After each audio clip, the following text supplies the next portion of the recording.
حضرت سیدنا امام حسین رضی اللہ تعالیٰ عنہ کی شہادت کے حوالہ سے یہ اجتماع ہے۔ امت مسلمہ کچھ آزمائشوں کا شکار ہے، کچھ ہمارے ذہن اس طرح کے ہو گئے، عام آدمی سے لے کر بڑے آدمی تک کہ کوئی بات بڑی جلدی ہمارا ذہن قبول ہی نہیں کرتا۔ کسی دوسرے کی طرف جانا یا کوئی اور بات کرنا یہ تو بڑی لمبی بات ہے، عام جو سادی باتیں ہیں وہ بھی ہمارے ذہن مشکل سے قبول کرتے ہیں، چونکہ شکوک اتنے ڈال دیے گئے ہیں، شک اتنا پیدا کر دیا گیا ہے، تفریق اتنی ہے، بدگمانی اتنی ہے، بری سوچ اتنی زیادہ ہے، بڑی مشکل ہے لوگوں کا کچھ چیزوں کو قبول کرنا۔ ہم لوگ جو ڈیوٹی کرتے رہتے ہیں تھوڑی تھوڑی، تو ہم اصل میں اذان دیتے ہیں، صرف اذان دیتے ہیں کہ چلو بتا دے لوگوں کو کہ نماز کا وقت ہو گیا ہے، باقی اس سے زیادہ ہم اپنی حیثیت نہیں سمجھتے۔ اذان دینا ذمہ داری ہے، تو اللہ تعالیٰ جب تک موقع دے گا اذان ہوتی رہے گی۔ کچھ لوگ صحابہ کے بارے میں کمزور جملے بولتے ہیں، غلط باتیں کرتے ہیں، کچھ اہل بیت نبوت کے بارے میں غلط باتیں کرتے ہیں، یہ صرف سنی ہے جو حق چار یار کا نعرہ بھی کھل کے لگاتا ہے اور یہ نعرہ حیدری یا علی بھی کھل کے لگاتا ہے۔ یہ اللہ نے صرف ہمیں مقام، وہ الگ بات ہے کہ ہم لوگ سننے کو تیار نہیں، سمجھنے کو تیار نہیں کہ اللہ نے ہمیں مرتبہ کتنا عطا فرمایا ہے، یہ صرف ہماری۔ امام حسین کی شہادت کا کچھ تھوڑا سا پس منظر۔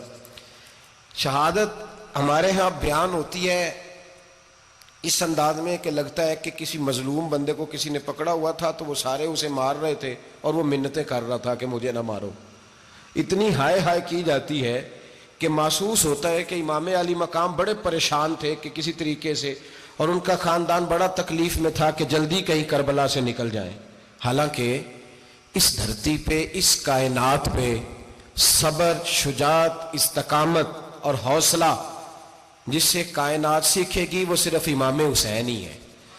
اتنے بڑے صابر آدمی کے بارے میں اس طرح کا رویہ اختیار کرنا کہ وہ تو گویا اس طرح کر رہے تھے کہ بس کسی طریقے سے میری تو یہ امام حسین کی مظلومیت سنا کے لوگوں کو اس طرح کا کر دیا جاتا ہے، یہ انداز بتایا جاتا ہے کہ شاید واقعہ کربلا رونے دھونے کا نام ہے، حالانکہ بات یہ نہیں ہے۔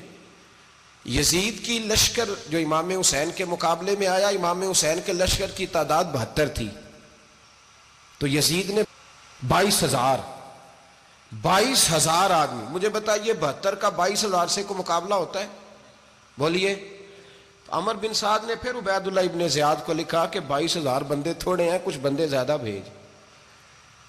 تو عمر بن سعد کو عبید اللہ ابن زیاد کہنے لگے کہ تو پاگل تو نہیں ہو گیا، 72 کے لشکر کا 22,000 بھیجا، اور کتنا بھیجوں؟ تو اس نے کہا تمہیں یہ نہیں پتا یہ لوگ کون ہیں؟ یہ مولا علی شیر خدا کی اولاد ہے، ان میں ایک ایک شخص ایسا ہے جو 1,000 کے مقابلے میں لڑنا جانتا ہے۔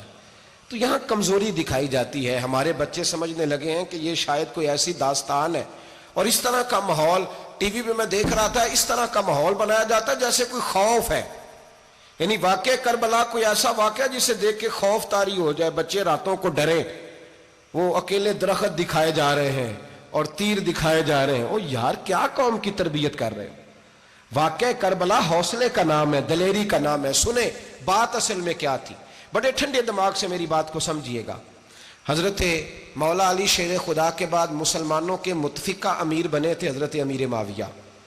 انہیں امیر کس نے بنایا تھا؟ امام حسن نے، حضرت علی کے بڑے صاحبزادے۔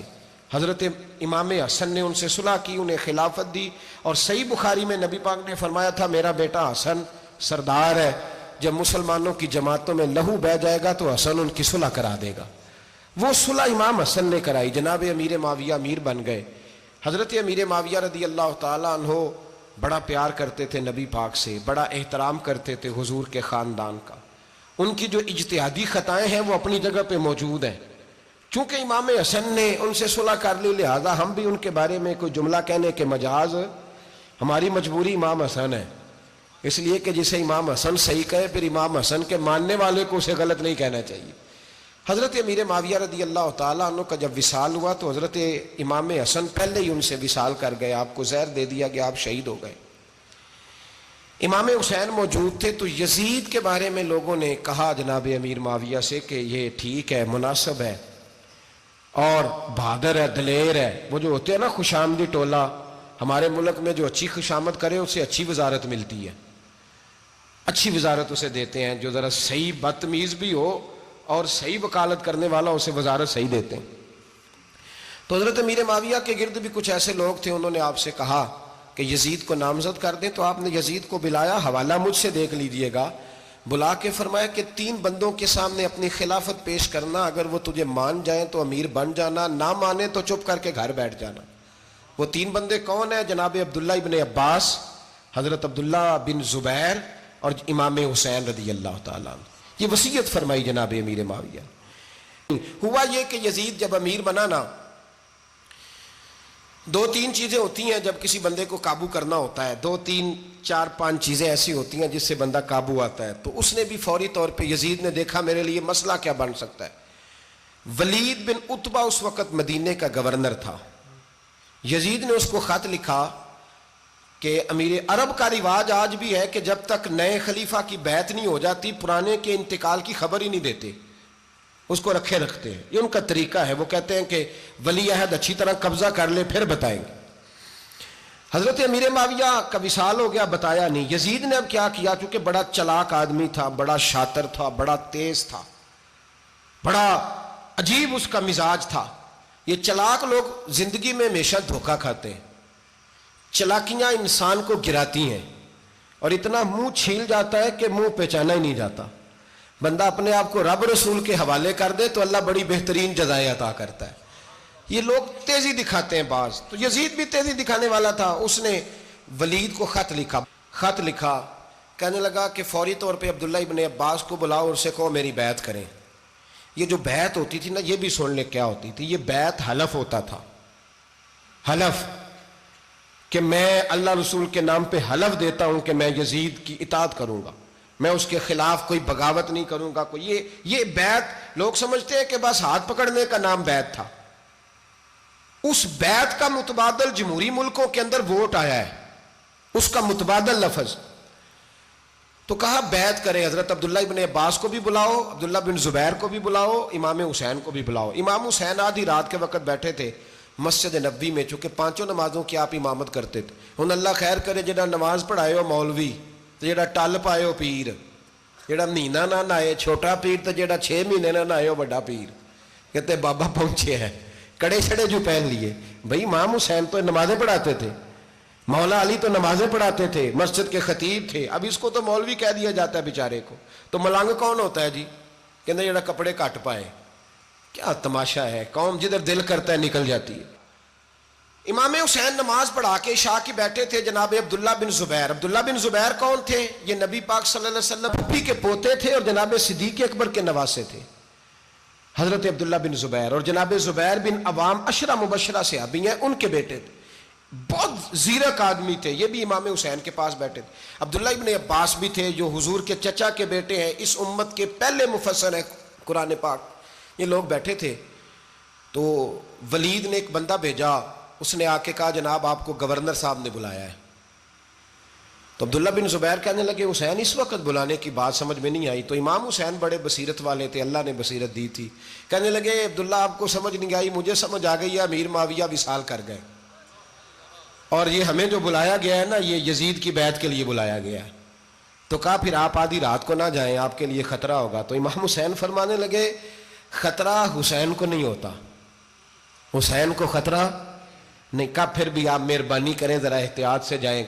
تو جناب عبداللہ ابن زبیر نے، عبداللہ ابن عباس نے 14 بندے نیزے دے کے، تلواریں دے کے امام حسین کے ساتھ بھیجے اور کہا کہ امام حسین اگر اس نے کوئی غلط ملت بات کی نا، زبردستی بیعت کرنے کا کہا، تو آپ بس کوئی ایک بات اونچی آواز میں کر دینا، یہ سپاہی پیچھے آ جائیں گے.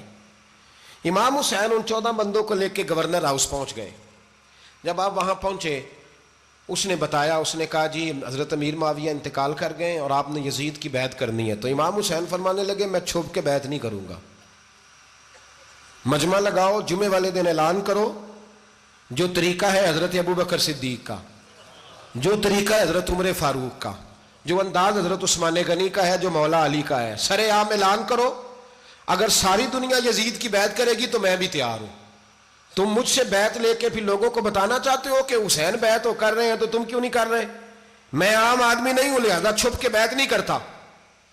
جب یہ بات کی نا تو ولید بڑا نرم دل تھا اور امام حسین کی شان کو جانتا تھا. وہ جانتا تھا یہ نبی پاک کا خاندان ہے. اس نے کہا جی مجھے تو حکم تھا، باقی آپ حضور کے نواز ہیں، میں کر کچھ. وہاں ایک بڑا بدبخت شخص بیٹھا تھا، عبد الملک بن مروان. وہ ولید سے کہنے لگا کہ اگر حسین آج تمہارے ہاتھ سے نکل گئے تو تمہارے لیے بہت بڑا مسئلہ کھڑا ہو جائے، انہیں جانے نہ دینا، یا بیعت کراؤ یا ان سے کہو جنگ کے لیے تیار ہو. تو امام حسین رضی اللہ تعالیٰ عنہ کے کانوں میں آواز گئی تو فرمانے لگے، ابن مرجانہ اگر تیرے اندر جرت ہے تو آ سامنے حسین کے، اس کے کانوں میں باتیں نہ کر، کانا پھوسی نہ کر، باہر آ میدان میں، شرارت نہ کر، باہر آ، میں تمہیں ابھی بتاتا ہوں کہ حسین سے مقابلہ کرنے کا انجام کیا ہے. یہ کہہ کہ امام حسین باہر نکلے، اپنے بھائی محمد بن انفیہ کو بلایا، عبداللہ بن زبیر، عبداللہ ابن عباس، ڈھیر سارے لوگ اکٹھے ہو گئے. فرمایا یہ معاملہ ہے، اب کیا کرنا ہے. یاد رکھیں ووٹ برادری کا نہیں ہوتا، ووٹ برادری کا نہیں، ووٹ دین کا ہوتا ہے. جو بندہ دین کے، ملت کے، مذہب کے معیار پہ پورا نہ ہوتے اسے حکمت کے تحت بھی ووٹ دینا جائز. ہاں یہ بات سچی ہے تو بہرحال سچی ہے، یہ یاد رکھ لے. ہمارے ووٹ سے کوئی ایم این اے، ایم پی اے جتنے ظلم کرے گا، ووٹ دینے والا اس کے ظلم میں شریک ہوگا، بالکل 100%. یہ لکھ لیں بات. ہم اس وقت بڑی جلدی، پتہ نہیں ہمیں کیا مسئلہ ہو جاتا ہے، اتنا اتنی مصیبت انہیں نہیں بنی ہوتی، نہیں یہاں بنی ہوتی ہے. خدا کا خوف کریں. امام علی مقام ووٹ ہی مانگ رہا تھا نا یزید، اور پھر اس نے بڑے بڑے لالچ دیے. اس نے کہا کہ آپ 5-4 صوبے ہیں جس کی گورنری مرضی رکھ لیں، دولت آپ کی مرضی کی. تو پھر آج ہمیں بھی لوگ مشورہ دیتے ہیں، کہتے ہیں مسجد میں سیاست نہیں ہونی چاہیے. میں نے کہا کیا کریں، یہ امام حسین ہمیں مجبور کر گئے، کوئی نہ کوئی بات کرنی پڑ ہی جاتی ہے. امام علی مقام نے فرمایا چھپ کے ووٹ کی بات، بیعت کی بات نہیں ہو سکتی. آپ نے جا کے لوگوں سے مشورہ کیا تو وہ کہنے لگے حضور وقت ابھی مناسب نہیں ہے، آپ اس طرح کریں یہاں رکے، ہم مکے سے، عراق سے، کوفے سے لوگوں کو بلاتے ہیں، یہاں ایک بڑی مجلس مشاورت قائم کرتے ہیں. امام حسین فرمانے لگے اگر تم مشاورت قائم کرو گے تو ولید اور عبد الملک بن مروان وہ تو جنگ کرنے کو تیار ہیں، اور نبی پاک نے فرمایا ایک مینڈا ہوگا جس کی وجہ سے مدینے کی گلیوں میں لہو بہے گا. فرمانے لگے میں وہ بکرا، وہ مینڈا نہیں بننا چاہتا. کہا پھر آپ کیا کریں گے؟ تو امام حسین رو پڑے، فرمانے لگے میں مدینہ چھوڑ جاؤں گا لیکن مدینے کی حرمت پامال نہیں ہونے دوں گا. امام علی مقام آدھی رات کے وقت نکلے. سیدہ فاطمہ کا دروازہ ایک اس دن تھا جس دن حضرت مولا علی کوفے چلے گئے، اور دوبارہ آج تالا لگا جب امام حسین نکلے. آپ جنت البقیع کے پیچھے کھڑے ہو کے حضور کا روضہ دیکھنے لگے. اس وقت گنبد تو نہیں ہوتا تھا، روضہ دیکھنے لگے. نانا تیرے کرم کے خزینے کی خیر ہو، میں جا رہا ہوں تیرے مدینے کی خیر ہو. سارا خاندان لے گئے، مکے تشریف لے گئے. حج کے ایام قریب آنے والے تھے. امام حسین نے وہاں لوگوں سے باتیں کی. جب امام حسین وہاں سے پہنچے تو کوفے سے خط آنے لگے. کوفہ حضرت علی کا دارالخلافہ تھا، وہاں آپ کے محبین، پیار کرنے والے ڈھیروں تھے. انہیں خط لکھے کہ حضور آپ چپ کر کے بیٹھے ہوئے ہیں اور ہمارے اوپر یزید مسلط ہو گیا ہے. آپ اگر میدان میں نہیں نکلیں گے، آپ نہیں آئیں گے تو ہم اللہ کی بارگاہ میں شکوہ کریں گے کہ کوئی ہماری کمان کرنے کو تیار ہی نہیں ہوا.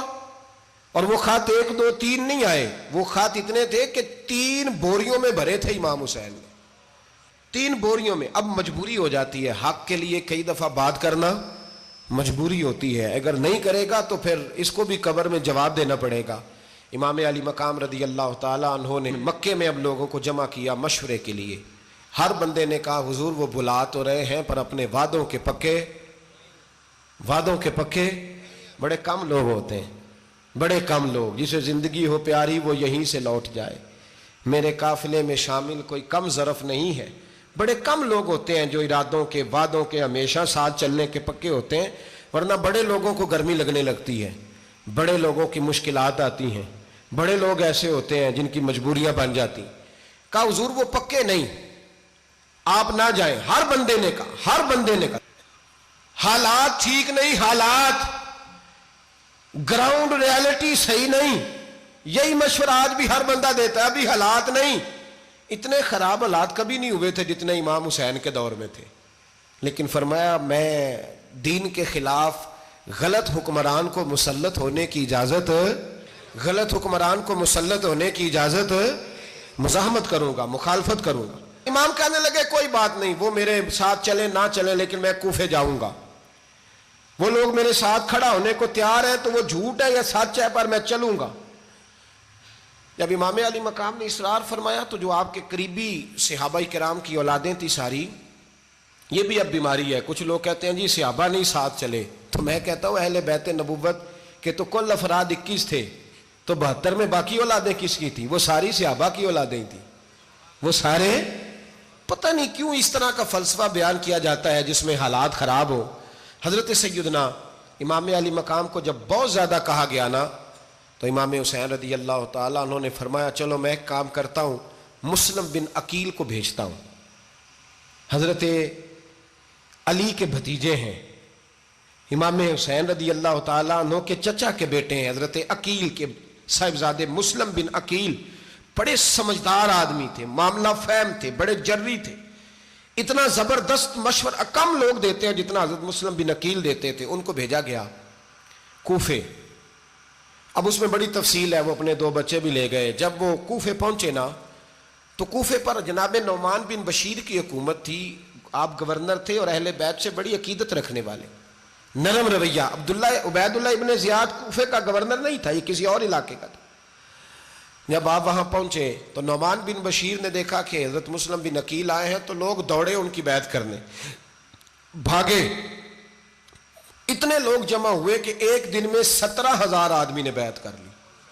تو تمہیں پتہ ہے نا جڑا الیکشن لڑتا ہوتا ہے راتی جیت کے ہی سوندا ہے، وہ فاتح ہوتا ہے، ہر روز جیتتا ہے، پتہ اسی دن چلتا ہے جس دن الیکشن کا ریزلٹ اناؤنس ہوتا ہے۔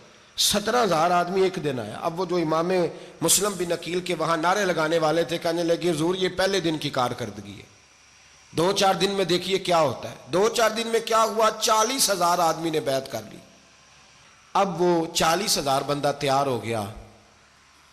ادھر سے جو یزید کے وفادار تھے انہوں نے خط لکھا یزید کو کہ تو نے بڑا نرم آدمی گورنر بنایا ہے اور 40,000 بندہ چلا گیا حسین کی طرف، اگر ایک دن مسلم بن عقیل اور رہے تو جو تمہارا گورنر بیٹھے ہیں نا جناب نعمان بن بشیر، ان کو گورنر ہاؤس سے نکال کے مسلم بن عقیل قبضہ کر لیں گے، تو چپ کر کے بیٹھا ہے۔ یزید بڑا تیز تھا، اس نے ایک آدمی گھوڑے پہ دوڑایا۔ عبید اللہ ابن زیاد ایک اور علاقے کا گورنر تھا پر بڑا ظالم سا بدماش تھا، بڑا سخت گیر آدمی تھا۔ اس کو کہا کہ تو پہلے ایک صوبے کا گورنر ہے، جا تجھے دوسرا صوبہ بھی دیا۔ اس طرح کار فوری طور پہ کوفے پہنچ اور جا کے مسلم بن عقیل کو گرفتار کر، جو آدمی ان کا ساتھ پھر بھی دے اسے قتل کر دے۔ اس نے کیا کیا؟ وہ آدھی رات کو آیا، منہ چھپایا، جبہ پہنا، لوگ سمجھے امام حسین آ گئے۔